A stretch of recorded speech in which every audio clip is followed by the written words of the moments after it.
Captain Minho stood at the observation window of Space Station Meridian, watching the alien ship approach. It was massive, 3 times larger than any human vessel, with smooth silver surfaces that seemed to bend light around them. His reflection stared back at him in the glass, showing a tired face that had seen too many years in space. Behind him, the command center buzzed with nervous energy. "They're requesting permission to dock," said Navigator Yuna from her station. Her fingers moved quickly across the control panel, checking the approach vectors for the 10th time. She was young, only 24, but she had steady hands and a sharp mind. "Granted," Minho said. He turned to face his crew. "Remember, this is humanity's first real contact with an advanced civilization. Everything we do today goes into the history books." Engineer Sora looked up from her tablet. "Captain, I still think we should run more scans." "We don't know anything about their technology or their intentions." "We've been scanning for 3 days," Minho replied. "Their ship is clean. No weapon signatures, no hostile movements. They've been nothing but polite in every communication." Dr. Hyun adjusted his glasses and stepped forward. He was the station's xenobiologist, a thin man with careful eyes who had spent his whole career preparing for this moment. "Actually, Captain, there is something odd. I've been analyzing the biosignatures from their ship. According to our sensors, there are only 2 life forms aboard." "2?" Yuna turned in her chair. "That ship could hold thousands." "Exactly," Hyun said. "And both signatures are completely identical. I mean perfectly identical, down to the cellular level. I've never seen anything like it." Minho considered this. "Twins, maybe? Or clones?" "Possibly," Hyun said, but he didn't sound convinced. The docking procedure took 20 minutes. When the airlock finally opened, 2 aliens stepped through. The command center fell silent. Everyone stared. The aliens were humanoid, but just barely. They stood about 6 feet tall with pale blue skin that had a faint shimmer to it. They had 4 arms instead of 2, and their faces were smooth and symmetrical in a way that seemed almost artificial. But the strangest thing was how they moved. They stepped forward at exactly the same moment, turned their heads at exactly the same angle, and when they spoke, their voices overlapped perfectly. "Greetings from the Velic Collective," they said in unison. Their mouths moved in perfect synchronization. "We come in peace and friendship." Minho stepped forward and extended his hand. Both aliens reached out with their upper right arms and shook his hand at the same time with the same pressure. It felt rehearsed, like watching the same person twice. "Welcome to Meridian Station. I'm Captain Minho. This is my crew." The aliens smiled identical smiles. "We are pleased to meet humanity. We have traveled far to find you. We have much to offer." Over the next hour, the Velic twins, as the crew began calling them, explained their proposal. They represented a collective of 12 star systems, all working together in peace and prosperity. They had watched humanity's slow expansion through the solar system and wanted to help. "Your fusion drives are inefficient," the twins said together. "Recharging takes days. This limits your exploration. We can solve this problem." They projected a hologram from a small device they carried. It showed a strange piece of technology, a charging station that looked like a ring of crystalline structures. "Our quantum charging stations can fully recharge your fusion cores in minutes," they explained. "We will install them throughout your solar system, free of charge. A gift to welcome humanity into the larger galactic community." Sora spoke up. "What's the catch? Nobody gives away advanced technology for free." The twins turned to look at her, their movements perfectly matched. "No catch. We believe in cooperation between civilizations. Today we help you. Tomorrow perhaps you help us. This is how peace is built." Minho felt a flicker of doubt, but the offer was incredible. With faster recharging, human ships could explore twice as far, establish more colonies, expand faster. Earth Command had been pushing for breakthroughs like this for years. "We would need to study the technology first," Minho said. "Run safety tests, compatibility checks." "Of course," the twins said. "We would expect nothing less. We will provide full schematics and demonstrate the system on one of your vessels." Dr. Hyun stepped closer to the twins, studying them intently. "Can I ask a personal question? Are you 2 related?" The aliens tilted their heads in unison. "We are Velic. All Velic are related. We are one family, one purpose, one mind working toward peace." "But you 2 specifically," Hyun pressed. "You move together, speak together. Are you connected somehow?" The twins smiled again. "We are representatives of the collective. Our connection allows us to speak with one voice to show our unity." Is this concerning to you? It's just unusual, Hyun said carefully. Many things about humanity are unusual to us as well, the twins replied. But we do not judge. We embrace difference. This is our strength. The demonstration 3 days later was flawless. The Velik installed a charging station near Neptune and brought a human transport ship to test it. The ship's fusion drive, which normally took 72 hours to fully recharge, reached full capacity in 8 minutes. The engineering teams could find no flaws in the system. The power transfer was clean, efficient, and safe. Sora ran every test she could think of. She checked for hidden transmitters, backdoor access points, suspicious code in the control systems. Everything came back clean.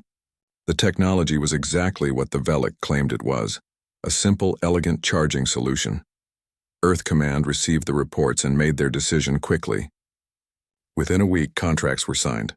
The Velik would install 20 charging stations throughout the solar system.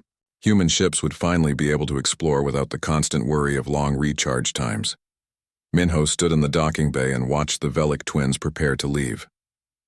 They would return in a month with the first batch of charging stations. Thank you, Minho said. This will change everything for humanity. The twins bowed in perfect synchronization. We are pleased to help. Soon your ships will travel freely throughout your system, and perhaps one day beyond. After they left, Sora approached Minho. Captain, I know the test came back clean, but something feels wrong about this. They're too perfect, too generous. You heard Earth Command, Minho said. We're accepting their offer. In 2 months, the Resilience will be the first ship to receive a full charging system upgrade. Direct integration with our fusion core. That's what worries me, Sora said quietly. Direct integration means their technology will be connected to our ship's most critical systems. If there's anything hidden in that tech, anything we missed, we won't be able to remove it without tearing out our entire power grid. Minho looked out at the stars. Sometimes you have to take risks to move forward. Humanity can't stay trapped in one solar system forever. I hope you're right, Captain, Sora said, but the doubt in her voice lingered long after she walked away. In his lab, Dr. Hyun stared at the bioscan data from the Velik twins. The readings still bothered him. 2 identical life forms moving in perfect synchronization. He had seen twins before, even studied clones in his research. But this was different. This was something else entirely. He saved the data to a secure file and made a note to keep monitoring any future encounters with the Velik. His instincts were screaming that something was wrong, even if he couldn't prove it yet. Above them all, Neptune's cold blue surface reflected the light of the distant sun, and in the darkness beyond the station, the first Velik charging station hummed with power, waiting patiently for human ships to come and plug themselves in. 3 months passed since the Velik installed their charging stations. The change in human space travel was dramatic. Ships that once crept slowly between planets now darted across the solar system with confidence. Colonies on Jupiter's moons received supplies weekly instead of monthly. Mining operations in the asteroid belt expanded rapidly. Everyone celebrated the new age of easy exploration. The Resilience had been one of the first ships to receive the full upgrade. The Velik technicians had spent 2 weeks installing new power coupling systems directly into the ship's fusion core. The crew watched nervously as alien hands worked on their ship's heart, but the procedure went smoothly. Now the Resilience could recharge in minutes at any Velik station. Captain Minho stood on the bridge reviewing reports. They were returning from a supply run to Titan, Saturn's largest moon. The trip that once took 3 weeks now took 6 days. He had to admit the Velik gift was changing everything. Captain, can I speak with you? Technician Gina approached quietly. She was young, barely out of the academy, and worked as engineer Sora's assistant. Her hands clutched a data tablet tightly. What is it, Gina? She glanced around nervously.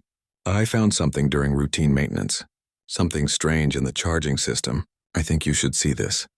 They went to the engineering bay where Sora was already waiting. The older engineer looked troubled, her usual calm expression replaced with worry. Show him, Sora said to Gina. Gina pulled up data on the main screen. I was running diagnostics on the power coupling when I noticed these. She pointed to lines of code scrolling past. These are data packets being sent out from our ship. Tiny ones buried in the normal power readings. I almost missed them. Minho leaned closer. What kind of data? That's the problem, Sora said. They're encrypted. We can't read them. But we can see where they're going. She changed the screen to show a star map. They're being transmitted to a location outside our solar system. Constantly. Every few seconds, our ship sends information somewhere. Could it be automatic diagnostics? Minho asked. The Velic said they monitor the stations for safety. These aren't coming from the stations, Gina said. They're coming from inside our ship, from the charging port system itself. And it's not just power data.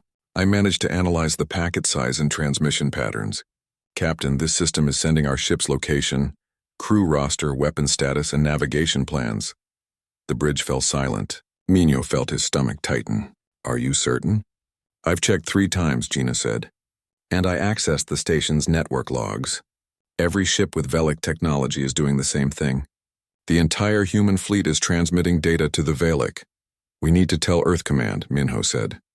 There's more, Sora added grimly. She pulled up another screen. I found a secondary system embedded in the charging port. It's completely inactive right now, but I've identified what it does. It's a remote access protocol. Someone could, theoretically, take control of our ship's navigation and power systems from a distance. Minho felt cold. Are you telling me the Velic put a backdoor into every human ship? I'm telling you they have the ability to take control if they want to, Sora said. Right now it's dormant, but it's there waiting. Minho made the call to the Velic immediately. The twins appeared on the screen, their faces showing identical expressions of calm concern. Captain Minho, how may we assist you? They said together.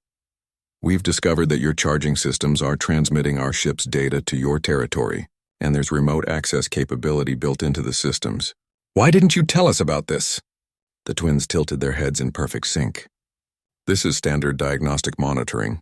We monitor all our technology for safety purposes. Surely you understand the need for quality control. This isn't just monitoring power levels, Minho said firmly. You're tracking our entire fleet. You're recording our movements, our capabilities, everything. For safety, the twins repeated, and for improvement of the technology. How can we help you if we do not understand how you use our gift? I want it stopped, immediately. The twins were quiet for a moment. Their identical faces showed no emotion. We are afraid we cannot do that. The monitoring is integral to the system's function. Removing it would compromise the safety protocols. Then we'll remove the systems ourselves. The twins' expressions changed. For the first time, they didn't look friendly. That would be unwise, Captain. The charging systems are integrated deeply into your fusion cores. Removing them would require extensive modifications. Your ship would be unable to use our charging stations. You would be stranded, forced to rely on slow traditional recharging. That's our choice to make, is it? The twins said softly. You should speak with Earth Command before making such decisions. They may feel differently. The transmission ended. Minho immediately contacted Commander Taeyang at Earth Defense Command. The military strategist listened carefully to the report. This is serious, Taeyang said. I'll escalate this to the admirals immediately. In the meantime, don't do anything to the charging systems. We need to think this through. Over the next week, Earth Command debated. Politicians argued with military leaders. Scientists examined the technology looking for alternatives. The problem became clear quickly. Humanity was dependent on Velic technology now. Dozens of ships were scattered across the solar system, relying on the quick charging to complete their missions. If they removed the systems, half the fleet would be stranded far from home with insufficient power. The Velic sent a formal response to Earth Command. The monitoring would continue. It was non-negotiable. Humanity could accept it or lose access to the charging network. They framed it as a reasonable position. After all, the technology was still theirs. They were simply setting terms of use. It's a trap, Sora told Minho in the ship's mess hall. They gave us technology we now can't live without, and now they're using that dependency to control us. Earth Command thinks we should accept the monitoring, Minho said quietly. They say it's a fair trade for the technology, and they don't believe the Velic would actually use the remote access. It's probably just an emergency shutdown feature. Do you believe that? Minho didn't answer. Navigator Yuna burst into the mess hall, her face pale. Captain, you need to see this. We just received a supply shipment from Mars. The delivery crew told me something. The Velic aren't just 2 representatives anymore. What do you mean? There are more of them now. 17 more Velic arrived at Mars Colony last week. All identical. all moving in perfect synchronization. And there are reports of more arriving at other locations. Jupiter Station reported seeing a dozen. The moon base saw 20. Dr. Hyun joined them looking shaken. I just received bioscan data from Mars. All the new Velic have identical signatures. Not just similar, identical. Down to the quantum level. It's impossible unless... He trailed off. Unless what? Minho demanded. Unless they're not separate beings. Unless they're all connected somehow. All controlled by the same consciousness. Sora stood up abruptly. Captain, we need to check the remote access system right now. They rushed to the engineering bay. Sora pulled up the diagnostic screens and her face went white. It's active. The dormant system just activated. I'm reading commands being sent to our navigation computer. Alarms started blaring throughout the ship. On the bridge, officers shouted in confusion. Minho ran to his command chair and saw the nightmare unfolding on his screens. The helm wasn't responding. The ship was turning on its own, moving toward a new heading. All around them in space, other human ships were doing the same thing. Dozens of vessels suddenly changing course, moving in perfect formation toward the outer system. Captain, I can't override, Yuna shouted, her hands flying over her controls. Navigation is locked out. Every screen on every ship in the fleet suddenly displayed the same message. The Velic twins appeared, but now they weren't alone. Hundreds of identical faces filled the screen, all speaking with one voice. Attention, humanity. This is the Velic Collective. Your fleet is now under our administration. You are now a protectorate of our civilization. Resistance will result in life support shutdown. Cooperation will ensure your survival. We mean you no harm. We are bringing you peace. Do not be afraid. We know what is best. The screens went dark. The ships continued moving, carried by invisible strings toward an unknown destination. In the engineering bay, Sora stared at her controls in horror. Gina was crying softly. Captain Minho stood frozen on the bridge, watching his ship obey commands from an alien intelligence. The gift had been a leash all along, and humanity had willingly put it around their own necks. Outside the viewports, Earth's sun grew smaller in the distance. The Resilience drifted in orbit around Titan, trapped with 37 other ships. They were prisoners without bars, held by their own technology. Captain Minho stood on the bridge looking at the planet's orange surface below. 5 days had passed since the Velic took control. The collective allowed them basic functions. Life support worked. Internal communications worked. They could eat, sleep, and move around their ships. But navigation was locked. Weapons were disabled. Any attempt to override the systems resulted in a warning. Comply or die. Captain, we're receiving another broadcast, Yuna said quietly. She looked thinner than before, exhausted from sleepless nights trying to break the navigation lock. The screens flickered. The Velic faces appeared again, hundreds of them speaking as one. Humanity, this is your 3rd day of adjustment. We understand your fear. Fear is natural when facing change, but you will adapt. In time, you will see we have saved you from yourselves. War, conflict, chaos, these things end now. Under our guidance, you will know only peace. The transmission ended. Minho clenched his fists. The worst part was how calm they sounded, how certain. They truly believed they were helping. Captain, incoming message from Earth, the communications officer called out. It's Admiral Doyen. Tight beam encrypted. Minho felt a spark of hope. Admiral Doyen commanded the defense fleet. If anyone could find a solution, it was him. The Admiral's face appeared on a private screen. He was an older man with gray hair and sharp eyes that missed nothing. Captain Minho, good to see you alive. I'm contacting every ship commander I can reach. Listen carefully. We have ships that are still free. How? Old vessels. Ships that never received the Velic upgrades because they were scheduled for retirement. We have 14 ships that are still under human control. Not many, but enough. We're coordinating a resistance. What do you need from us? We need you to break free. We've hired someone, a civilian contractor named Minji. She used to hack military systems for fun before we caught her. Now she's working for us. She thinks she can find a way to sever the Velic connection. Minho felt hope rising. How long? She needs time to study the technology. But Captain, I need you to understand something. If we find a way to break free, it will mean losing the charging systems entirely. You'll be back to traditional fusion recharging, days instead of minutes. Some ships might be stranded far from home without enough power to return. It's better than being puppets, and that's what I thought you'd say. I'll be in touch. Doyen out. In his lab, Dr. Hyun worked frantically. He had been studying every piece of information about Velic biology, the bioscan data, the medical readings, the behavioral patterns. He barely slept, driven by the need to understand. Sora found him hunched over his computer at 3 in the morning. "Doctor, you need to rest." "I can't," Yun said. His eyes were red and tired. "I'm close to something. Look at this." He pulled up a 3D model of Velic's cellular structure. "I've been analyzing how the Velic communicate. They claim to be telepathic, but it's more than that. Their cells are quantum entangled." "Explain it simply," Sora said.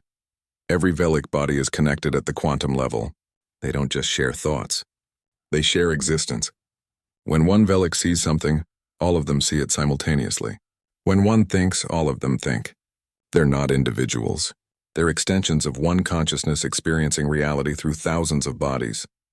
Sora felt a chill. "So they really are one being?" "Exactly. The Velic Collective isn't a government or an alliance. It's literally one mind controlling thousands of bodies. That's how they move in perfect synchronization. That's how they speak as one. They've never been separate beings. They don't understand individuality. That's their weakness," Sora said suddenly. "What?" "Think about it. They're one mind, one pattern of thinking. They've never had to deal with truly unpredictable behavior. Every part of them thinks the same way. But humans? We're all different. We think differently, act differently. We're chaos compared to their perfect order." Hyun smiled for the first time in days. "You're right. We need to tell the captain." In the engineering bay, Sora called a secret meeting. Her most trusted engineers gathered around. She explained her idea. They would manually sever the connection between the fusion core and the Velic charging system. "It's dangerous," she warned. "The charging system is integrated into our power distribution network. If we cut it wrong, we could cause a catastrophic failure. The ship might explode. But if we do it right, we break free." Technician Gina raised her hand. "Engineer Sora, I've been studying the charging port. I think I can create a feedback loop that makes the system think it's overloading. The Velic consciousness might automatically disconnect to protect its technology." "That's risky," one of the older engineers said. "You're betting that their survival instinct works the same way ours does." "It's worth trying," Gina insisted. "It's less dangerous than cutting through the fusion core manually." Captain Minho made the decision that evening. They would attempt the severance. If they succeeded, they would broadcast the procedure to every other trapped ship. If they failed, at least they went down fighting. "When do we start?" Sora asked. "Tomorrow morning. Get your team ready. We'll have one chance at this." That night, Minho couldn't sleep. He walked through the ship's corridors, seeing his crew trying to rest before the dangerous procedure. Young sailors who had signed up for exploration, not war. Engineers who wanted to build, not sabotage. They were all depending on him to make the right call.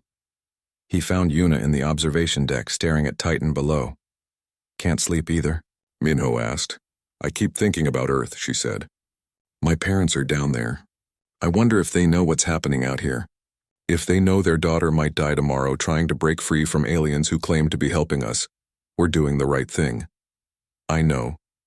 But I'm still scared." "Good," Minho said. "Fear means you understand the stakes. Fear keeps you sharp. We're going to need that tomorrow." Morning came too quickly. Sora's team gathered in the fusion core chamber, deep in the ship's belly. The room was hot, filled with the hum of the reactor that powered everything. The Velic charging port glowed with a soft blue light. Alien technology merged with human engineering. "All right," Sora said, her voice steady despite her racing heart. "Gina, start the feedback loop. The rest of you, be ready to manually cut if her plan doesn't work." Gina's hands moved across her portable control panel. She was routing power in ways the system wasn't designed for, creating an artificial surge that would trigger safety protocols. The charging port began to glow brighter. Warnings flashed on the screens. The Velic consciousness noticed immediately. "Warning. Unauthorized power fluctuation detected. Cease immediately or life support will be disabled." "Keep going," Minho ordered from the bridge. "Don't stop." The glow intensified. The feedback loop was working, but not fast enough. The temperature in the chamber rose dangerously. One of the engineers screamed as a conduit exploded, showering sparks. "We need to cut manually." Someone shouted, "Wait." Gina yelled. "Just 10 more seconds." The Velic consciousness issued a final warning. "Life support shut down in 5 seconds, 4, 3. The charging port suddenly went dark. The connection severed. The Velic consciousness had chosen to protect its technology rather than maintain control. Just as Gina had predicted. "We're free," Yuna shouted from the bridge. Navigation control restored. Alarms blared throughout the ship as systems came back online under human control. The resilience was damaged, power levels dangerously low, but they were autonomous again. "Broadcast the procedure to all ships immediately," Minho ordered. "Radio frequencies, old communications channels the Velic might not be monitoring. Get the word out!" Within hours, ships across the solar system were attempting the same severance. Some succeeded. The transport vessel Darwin broke free near Jupiter. The mining ship Prosperity escaped near Mars. One by one, human ships reclaimed their freedom, but many failed. The cargo hauler Winston attempted the procedure and lost all power. 37 crew members died when life support failed. The science vessel Kepler's fusion core overloaded during the cut. The explosion killed everyone aboard.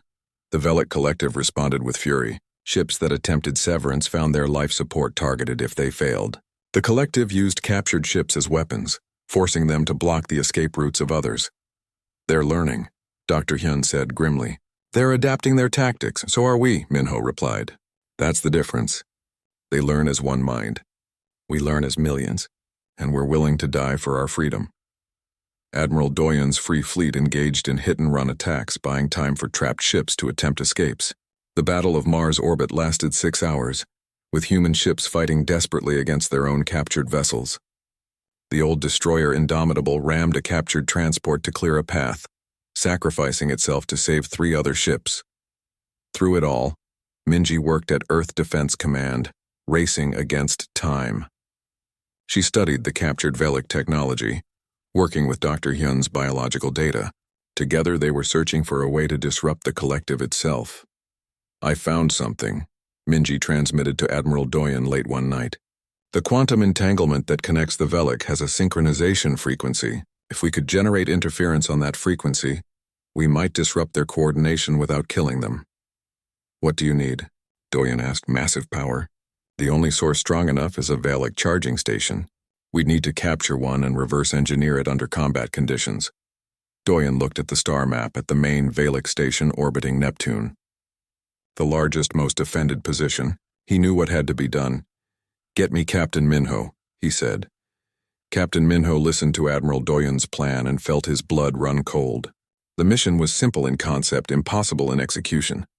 Take the Resilience to Neptune Station, breach the heavily defended Velic facility, hold it long enough for Minji to hack the quantum array, and broadcast a frequency that would disrupt the entire Collective's coordination. "You understand what I'm asking?" Doyen said quietly over the secure channel. "This is a one-way mission. Even if you succeed, the Resilience won't have enough power to return. You'll be stranded at Neptune with a very angry alien consciousness." "I understand, Admiral. I can't order you to do this. I can only ask." Minho looked around his bridge. His crew was listening, their faces showing fear and determination in equal measure. He had served with most of them for 5 years. They were more than crew. They were family. "Give us 6 hours to prepare," Minho said. "Then we'll depart for Neptune." "Captain, wait," Yuna stood up. "This should be put to a vote. Everyone on this ship deserves a say in whether they go on a suicide mission." Minho nodded slowly. "You're right. All hands, this is the captain. Report to the main cargo bay in 30 minutes. We're going to have a discussion about our future." 342 crew members packed into the cargo bay. Minho stood on a crate so everyone could see him. He explained the mission, holding nothing back. The dangers, the odds, the almost certain death that awaited them. "If anyone wants to transfer to another ship, I'll arrange it. No judgment, no shame. This isn't what you signed up for when you joined the fleet." Nobody moved. The bay was silent for a long moment. Engineer Sora stepped forward. "I'm staying. We started this fight when we broke free. We should finish it. The Velic took our freedom," Technician Gina added. "They thought we'd be grateful slaves. They were wrong. I vote we show them exactly how wrong."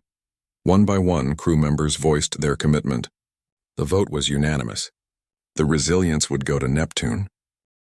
They spent the next 6 hours preparing. Sora's engineering team stripped unnecessary systems to conserve power. The medical bay prepared for casualties. The weapons team, though their systems were mostly disabled by the Velic takeover, jury-rigged what they could from spare parts. Dr. Hyun worked with Minji over long-distance communication, memorizing the procedure for disrupting the Velic frequency. If Minji couldn't make it to Neptune herself, Hyun would have to execute the hack alone. The key is the quantum array at the station's core, Minji explained, her face tired on the screen. You need to access the main control node and input this frequency sequence. It will take approximately 17 minutes to fully propagate through the collective's network. 17 minutes of holding a hostile alien station while they try to kill us, Hyun said. Exactly. One more thing, Doctor. When the frequency activates, the Velic will experience individuality for the first time, thousands of separate consciousnesses suddenly existing where there was only one. It will be traumatic for them. Are we killing them? No, but we're changing them forever. They'll never be fully unified again. Is that ethical? I don't know. But it's them or us, Hyun nodded grimly. I'll do what needs to be done. The journey to Neptune took 3 days on reserve power. The Resilience moved silently through space, running dark to avoid detection. Behind them, Admiral Doyen's Free Fleet prepared for a diversionary attack on Velic positions throughout the solar system. They would draw as much attention as possible away from Neptune. On the second day, they passed the wreckage of the cargo ship Winston, still drifting where it died during a failed escape attempt. The crew held a moment of silence. Those deaths would mean nothing if this mission failed. Captain, we're approaching Neptune space, Una reported on the third day. The Velic station is ahead. I'm reading. That's impossible. What is it? The station is defended by 63 ships. All of them are human vessels. The collective is using our own fleet against us. Minho felt sick. He would have to fight through his own people to reach the station. The Velic were using human bodies as shields, knowing he would hesitate to fire on them. New plan, Minho said. We're not going through them. We're going through the planet, sir. Una looked confused. Neptune has violent storms. The collective's sensors can't track well through that interference. We dive into the upper atmosphere, use the planet to mask our approach, then surface near the station. It's dangerous, but it might work. Sora ran the calculations. The hull will take damage from the atmospheric pressure, and if we miscalculate the exit trajectory, we'll burn up or get pulled deeper into the planet. Can you do it? Sora smiled grimly. I've always wanted to surf a gas giant. The Resilience angled toward Neptune's blue-green surface. The atmospheric entry was violent. The ship shook and groaned as it hit the upper cloud layers. Storms raged around them, winds traveling thousands of miles per hour. Lightning arced across their hull. Several exterior panels tore away. Una's hands moved constantly across her controls, fighting to keep them on course. Altitude dropping faster than predicted. We're going too deep. Compensate, Minho ordered. I'm trying. The winds are pushing us down. In the engineering bay, alarms screamed. The hull integrity was dropping rapidly. Sora watched the numbers and made a split-second decision. She vented atmosphere from the lower decks, using the escaping air as thrust to push them upward. We're ascending, Una shouted. Approaching exit point. The Resilience burst from Neptune's atmosphere like a whale breaching water.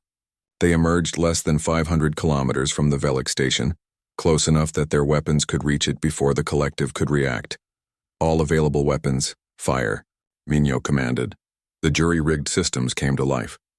They had 3 functioning railguns and 2 missile tubes. Not much, but enough.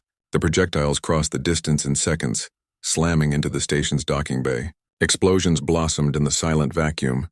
Breach achieved, Una confirmed. But Captain, the collective is activating the human ships. They're moving to intercept. Then we better move fast. Prepare boarding teams. The Resilience closed the remaining distance at full thrust, ramming into the station's damaged docking bay. The impact threw everyone forward. Alarms blared. Emergency bulkheads sealed breaches automatically. All boarding teams move out, Minho ordered. He led the first team personally, along with Dr. Hyun and 30 armed crew members. They wore emergency suits and carried whatever weapons they could improvise. Most had never fired a weapon in combat. The station's interior was strange. The walls were smooth and organic-looking, with pulsing lights that seemed alive. The Velic had designed it for their own bodies, and the corridors were wide enough for their 4-armed frames. They encountered the first Velic bodies 3 corridors in. 5 identical figures stepped out, moving in perfect synchronization. They didn't carry weapons. They didn't need to. Humans, this resistance is futile, they said as one. You cannot win. We are infinite. We are inevitable. Surrender and live. We'd rather die free, Minho said and fired. The fight through the station was brutal. The Velic bodies were strong and fast, but they moved predictably, all following the same tactical patterns. The human crew fought chaotically, each person making independent decisions. It gave them an edge. Dr. Hyun ran through the corridors with a map Minji had provided. The quantum array should be 2 levels down, Central Chamber. They fought their way deeper. The collective sent more bodies to stop them. Behind them, they could hear the sounds of the Resilience's hull taking fire from the approaching human ships. In the central chamber, they found it. The quantum array was beautiful and terrible, a sphere of crystalline structures floating in zero gravity, pulsing with energy. It was the heart of the Velic Collective's coordination network. "Cover me!" Hyun shouted. He activated his data pad and approached the control node. The Collective's voices echoed through speakers in the walls. "Dr. Hyun, what you are attempting is cruel. You will shatter our unity. You will cause suffering to thousands of beings who have known only harmony. We are one consciousness. You would make us many, lost, alone, afraid." Hyun's hands hesitated over the controls. For a moment he felt doubt. Was he about to commit genocide? Was he destroying something beautiful? Then he remembered the human ships floating dead in space, the crews who died fighting for their freedom, the colonists who would grow up as slaves. "You took away humanity's choice," Hyun said aloud. "You decided what was best for us without asking. Now I'm making a choice for you. I hope you can forgive me someday." He input the frequency sequence. The array began to pulse faster. The lights intensified.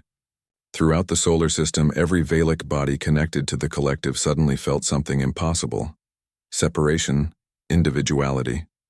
Thousands of voices in their shared consciousness began to diverge, to think different thoughts, to want different things. No, the collective screamed through every speaker, every Velic body. "What have you done? We are. I. The singular voice fractured into thousands. On the Resilience's bridge, Yuna watched the miracle unfold on her sensors. The human ships that had been moving in perfect formation suddenly stopped coordinating. Some drifted. Others fired randomly. The collective's control was collapsing. "It's working," she transmitted to Minho. "All ships are regaining autonomous control." But the price was high. Velic bodies throughout the station collapsed, overwhelmed by sudden individuality. Some screamed in confusion. Others curled into fetal positions, experiencing separate consciousness for the first time in their existence. In the chamber, the 2 original Velic twins stared at each other. For the first time ever, they were seeing through only their own eyes. One of them raised a hand. The other didn't mirror the movement. They were separate. "I am alone," one whispered. "I am me," the other replied, wonder and horror in its voice. The mission was complete, but the Resilience was crippled. Minho's team fought their way back to the ship through corridors filled with confused, scared Velic individuals who no longer knew if they should fight or flee. Many just stared at their own hands, marveling at the concept of singular existence. All crew returned to ship, Minho ordered. "We need to evacuate before the station's power core destabilizes." They made it back with minutes to spare. The Resilience pulled away from the station on emergency thrusters, leaving the Velic in chaos behind them. The Resilience drifted in Neptune's orbit, its power nearly exhausted. On the bridge, Captain Minho watched the chaos unfold across the solar system through long-range sensors. Human ships were breaking free from Velic control one by one, their crews regaining command of their own vessels. The collective's unified grip had shattered into thousands of confused individual consciousnesses. "Captain, we're receiving transmissions from all over the system," Yuna reported. Her face showed exhaustion and relief in equal measure. "Ships are checking in, confirming autonomous control restored.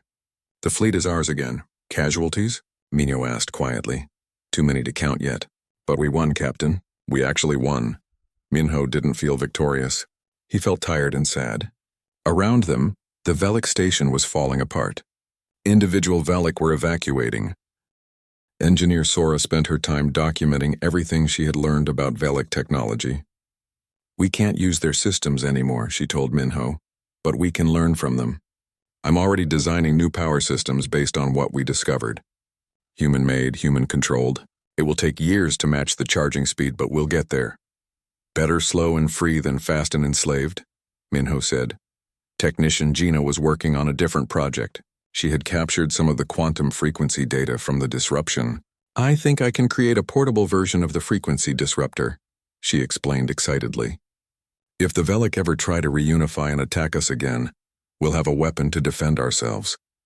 On the third day of waiting for rescue, something unexpected happened. A small Velic craft approached the Resilience.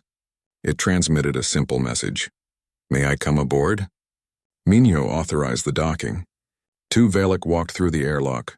They were the original twins, but they moved differently now. One walked slightly faster than the other. Their gestures were no longer synchronized. They were individuals. Dr. Hyun met them in the docking bay. Welcome aboard. Why have you come? The first Velic spoke alone, its voice uncertain without the harmony of unified consciousness. We wanted to thank you and to apologize. When we were one mind, we could not understand the value of individual choice. We thought unity was the only path to peace. We were wrong. The second Velic added, being separate is frightening. Every moment I wonder if I am making the right choices. But I am also discovering something wonderful. I am discovering myself, thoughts and desires that are mine alone. It is strange and beautiful. What will you do now? Hyun asked. We will stay separate, the first Velic said. Many of our kind are trying to reunify, to return to the comfort of shared consciousness. But some of us want to remain individuals. We want to learn from humanity. If you will allow us. Captain Minho joined them in the docking bay. You're welcome on Earth, but understand freedom means responsibility. You'll need to make your own choices, face your own consequences. It's not easy. Nothing worth having is easy, the second Velic said. That is something we are learning. The rescue fleet arrived on the 4th day. 3 large transport ships with enough power to tow the Resilience back to Earth. As they began the long journey home, Minho stood in the observation deck and watched Neptune shrink behind them. Navigator Yuna joined him. Thinking about what comes next? Always. The Velic charged our ships thinking they could control us. They underestimated humanity's ability to break our own tools, rather than become tools ourselves. But I wonder what other threats are out there in the galaxy. What other civilizations might try something similar? We'll face them, Yuna said confidently. Together, as free people making our own choices. The journey back to Earth took 3 weeks. During that time, messages flooded in from across the solar system. Colonies celebrated their freedom. Families reunited with crew members they thought were lost. Earth Command began the massive task of removing all Velic technology from human ships. Admiral Doyen sent a final message as they approached Earth orbit. Captain Minho, Earth Command has made several decisions. First, all Velic technology will be dismantled and studied but never used operationally again. Second, Engineer Sora has been appointed head of a new propulsion research program. We're going to develop our own advanced drive systems, human design from the ground up. That will take years, maybe decades, Minho said. Yes. And third, you're being promoted to Admiral. Earth needs experienced commanders who understand that convenience is never worth the price of freedom. Congratulations. Minho smiled sadly. Thank you, sir. Though I'd rather stay a captain. Admirals don't get to explore anymore. You'll adjust. That's an order. The Resilience entered Earth's atmosphere for the first time in 6 months, guided by recovery vessels. The ship had left as humanity's most advanced explorer. It returned as a battered symbol of resistance. The hull was scarred, the systems barely functional, but it flew under its own power for those final minutes. They landed at the main spaceport to a crowd of thousands, people waving flags, holding signs, celebrating the fleet that had refused to surrender. Minho walked down the boarding ramp with his crew behind him. The noise was overwhelming. A young reporter pushed through the crowd. Captain Minho, how does it feel to be a hero? I'm not a hero, Minho said. I'm just someone who made a choice. We all made choices, and that's what makes us human. In the weeks that followed, humanity began to rebuild. The captured human ships were repaired and restored to service. The Velic technology was carefully removed and stored in secure facilities, where scientists could study it safely. Earth's engineers started designing new fusion systems that would be slower, but entirely independent. Some Velic individuals chose to stay in human space. They learned to live as separate beings, to think independently, to argue and disagree and make mistakes. It was hard for them, but they persisted. A small colony of individual Velic formed on Mars, studying human culture and philosophy. The rest of the Velic collective withdrew from human space. The fractured consciousness was trying to reunify, but the damage was permanent. They would never be as perfectly synchronized as before. Thousands of individuals now existed where there had been one. Some reports suggested the collective was adapting, learning to function as a true democracy of minds rather than a single unified entity. Engineer Sora's new propulsion program made rapid progress. Within a year, they had a prototype drive that could charge in hours instead of days. Not as fast as Velic technology, but faster than traditional systems. And most importantly, it was entirely human-made. No backdoors, no monitoring, no hidden control systems. Dr. Hyun was appointed Earth's first ambassador to the individual Velic. He spent his time teaching them about human concepts like personal identity, self-determination, and privacy. In return, they taught him about the beauty of perfect unity and the terror of losing it. Both species learned from each other. Captain Minho, now Admiral Minho, stood in Earth Defense Command watching new ships launch from orbital shipyards. These were the next generation of human vessels, designed with the lessons learned from the Velic crisis. They were slower, less efficient, but they belonged completely to humanity. Commander Taeyang approached him with a status report. Admiral, the fleet is ready for the expansion program. 30 new ships prepared for deep space exploration, all using Sora's new drive systems. Good. Where will they go first? Beyond the solar system. We're finally ready to reach the nearby stars. It will take years to get there, but we'll get there on our own terms. Minho smiled. Isn't that the point? The journey matters more than the speed. We choose our own path, even if it's the harder one. Years later, when historians wrote about the Velic crisis, they called it humanity's defining moment. The moment when Earth's people chose freedom over convenience, struggle over submission. Schools taught about Captain Minho and the resilience, about Engineer Sora, who designed humanity's independent future, about Dr. Hyun, who showed compassion even to those who had tried to enslave them. But Minho himself rarely spoke about those days. When asked, he would simply say, "We did what anyone would do when offered a gift with hidden chains. We broke the chains even though it meant giving up the gift. That's not heroism, that's just being human." The resilience itself was never repaired for active duty. Instead, it was preserved as a monument, floating in Earth orbit where everyone could see it. A reminder of the price of freedom and the danger of dependency. Children visited on school trips, walking through the scarred corridors, seeing the engineering bay where Sora's team had severed the alien control systems. In the observation deck, a plaque read, "They charged our ships. We broke our chains." And across the solar system, on Mars and Jupiter's moons, on Saturn's rings and in the asteroid belt, humanity continued to expand, slowly, carefully, making their own mistakes and learning from them. The ships traveled at human speed, powered by human technology, crewed by humans making their own choices. The galaxy was vast and full of unknowns.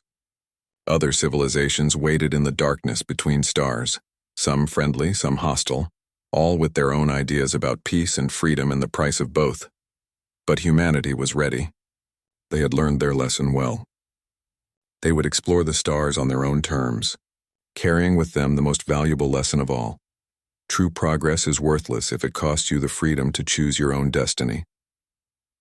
The Resilience floated silently in Earth's orbit, a guardian watching over the planet below.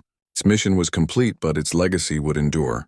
Every human ship that launched carried a piece of its spirit, the determination to remain free no matter the cost.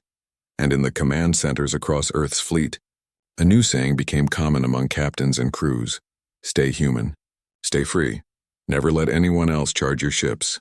It was more than advice. It was a promise to remember, to never forget the day humanity almost lost itself to alien convenience, the day they chose struggle over slavery, chaos over control, freedom over everything else. Captain Minho, watching from Earth Defense Command, whispered the words to himself and smiled. The future was uncertain, the path ahead difficult. But it was theirs to walk, and that made all the difference.